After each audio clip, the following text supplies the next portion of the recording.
Mesdames, Messieurs, bonsoir. Merci d'être au rendez-vous de ce journal sur Speedline Télévision. Ce dimanche 5 mars 2023, le président de la République du Bénin, Patrice Talon, a été l'invité du journal télévisé de la chaîne de télévision française LCI. Au cours de cet entretien exclusif, le chef de l'État béninois a décrypté l'actualité politique internationale et a fait part de sa vision des grands enjeux internationaux du moment de l'Afrique et du Bénin. Nous vous proposons ce premier extrait de son intervention par rapport donc à la guerre entre la Russie et l'Ukraine. Ce qui me préoccupe, qui préoccupe le Bénin, c'est la guerre en Ukraine. Et cette guerre, elle est malheureuse. La Russie est un ami du Bénin de vieille date. Et malgré l'intervention de la Russie en Ukraine, la Russie demeure un ami du Bénin. Mais c'est pas parce que nous sommes des amis, des peuples amis, qu'il faut se garder de ne pas condamner ce que fait la Russie en Ukraine. Cela veut dire que vous le condamnez entièrement? Ah, tout à fait. Le Bénin condamne, parce que l'usage de la force n'est pas à promouvoir. Cela est dangereux, parce que si on banalise ce fait-là, où on exprime une neutralité, ce serait une façon de promouvoir l'usage de la force pour régler les conflits internationaux. Et ce serait dangereux, notamment pour les pays du Sud, comme le Bénin, et encore davantage pour les pays qui ont une force militaire faible ou qui n'ont pas de puissance militaire. Dans un autre registre à présent, ce 8 mars 2023, il sera question de la journée internationale des droits des femmes, malgré les nombreuses lois votées en faveur de la protection de la femme au Bénin. Elle continue de subir, donc les femmes bien sûr, le martyre dans les différents foyers des gouvernants. En plus, donc, les plus courageuses, bien sûr, ces femmes se confient aux assistantes sociales. Et pour quelle satisfaction? Élément de réponse. Dans l'exercice de notre fonction, quotidiennement, nous recevons beaucoup plus les femmes. Et aucune femme ne vient au centre de promotion sociale ou dans un service où il y a une assistance sociale pour venir plaisanter, pour venir papoter. Non, c'est parce que forcément elle a un problème, soit un problème d'ordre financier ou psychologique, ou bien même des problèmes de causes et blessures volontaires. C'est des situations qu'elle traverse quotidiennement qui font qu'elles viennent se confier à nous pour avoir gain de cause. Majoritairement, ce que nous recevons, c'est les cas où les dames sont dans des ménages où les époux les abandonnent. Ils ne prennent plus de nouvelles. Les cas les plus légion, c'est que le mari est là, mais ne calcule plus la famille. Il s'en va faire sa vie, il revient. Peu importe ce que les enfants ont mangé, ce n'est pas son problème. Et prioritairement, le véritable souci, c'est qu'il ne donne pas à manger, il ne s'occupe pas de la famille, mais le soir venu, il veut accomplir son devoir conjugal.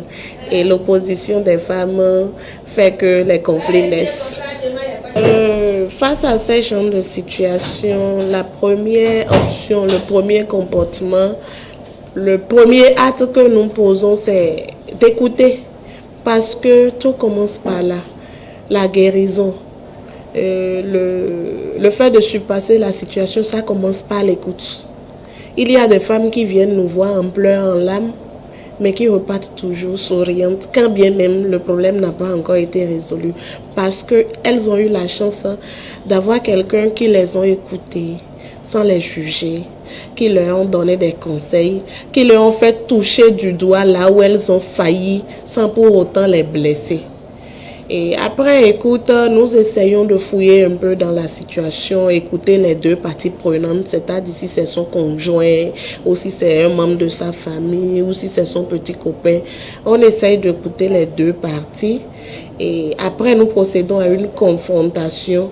Et c'est au cours de la confrontation déjà que les ébauches de solutions commencent. Sinon, si la deuxième partie prenante ne veut pas collaborer, il y a des voies les plus autorisées, surtout s'il s'agit des conflits conjugaux. Il y a des voies les plus autorisées que nous empruntons avec ces femmes-là, prioritairement la voie de la justice. Et c'est vrai que quand nous amorçons ce chemin, c'est souvent compliqué parce qu'à des moments donnés, les femmes ont peur et désistent. Et voilà, dans nos prochaines éditions, vous aurez donc plus de précisions sur d'autres matières que vivent les femmes dans les foyers différents au Bénin. Nous sommes dans le mois de la femme. Le 8 mars, bien sûr, sera la journée internationale des droits de la femme. En Inter à présent, Kiev compte renforcer ses positions à Bakhmout, épicentre des combats depuis plusieurs semaines, a annoncé ce lundi bien sûr, la présidence sur fond de spéculation sur un éventuel retrait des forces ukrainiennes de cette ville. Les combats ne faiblissent pas à Bakhmout, dans l'est de l'Ukraine. La Russie affirme qu'elle renforce son emprise sur la zone en pilonnant les principales voies d'accès de la ville. Les forces ukrainiennes disent contrôler encore la cité, mais un officier supérieur ukrainien parle d'enfer avec des combats intenses. Dans son message vidéo quotidien, le président ukrainien Volodymyr Zelensky a déclaré que les troupes de Kiev étaient engagées dans une bataille, je cite, douloureuse et difficile. Il a rendu hommage à la bravoure de ses soldats. Дякую всім, чиє життя дає порятунок життя України. Особливо відзначую сьогодні за хоробрість, міцність та незламність воїнів, які б'ються на Донбасі. Одна з найтяжчих битв, болісна і важка. Pour les civils de la région, la vie devient de plus en plus difficile. Beaucoup d'entre eux vivent dans des sous-sols, dans des conditions très précaires.